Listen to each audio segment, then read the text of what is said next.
Gepleýär Azatlyk Radiosu.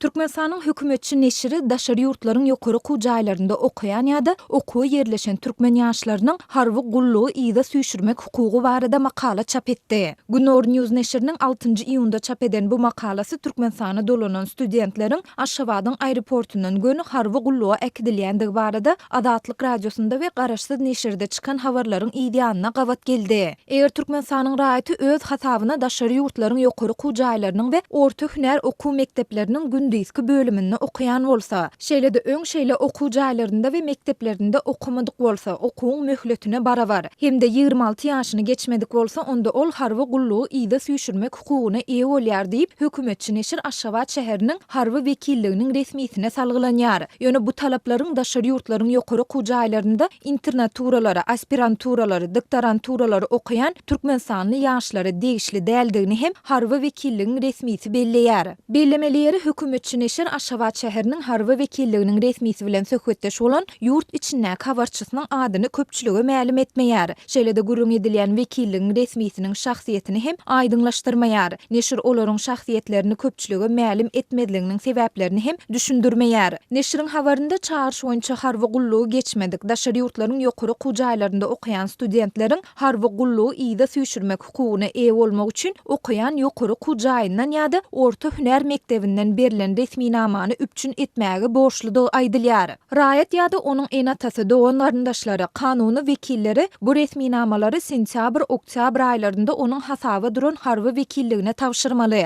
Bu resmiýnamada onuň belgisi we berilen wagty, şeýle-de studentiň okuwy kabul edilen kararynyň belgisi, hüner ugry we ýokary okuw jaýyny tamamlaýan wagty görkezilýär. Resmiýnamada rektoryň ýa-da onuň ornwasarynyň golunyň, şeýle-de ýokary okuw jaýynyň möhüriniň bolmagy hükmanydyr diýip neşir resmiýiniň sözlerini getirýär. Şeýle-de resmi Türkmenistanyň harby borçluluk we harby gulluk hakyndaky kanunyna salgylanyp okuwyny dowam etdirmek üçin harby gulluga çağırş möhleti ýa-da süýşürilen şolsanda daşary ýurtlaryň ýokary okuw mekteplerinde okuyan raýatlaryň 27 ýaşy dolýança harby gulluga çağırş meselesi bilen baglykda harby wekilligini çağırmak esasynda harby wekillige gelmäge borçludygyny hem belleýär. Azatlyk Radiosynyň ýokarda görüň edilen ýagdaýlar barada Aşgabat şäheriniň harby wekilliginden kommentari almak synyň şyklary häzirlikçe netije bermedi.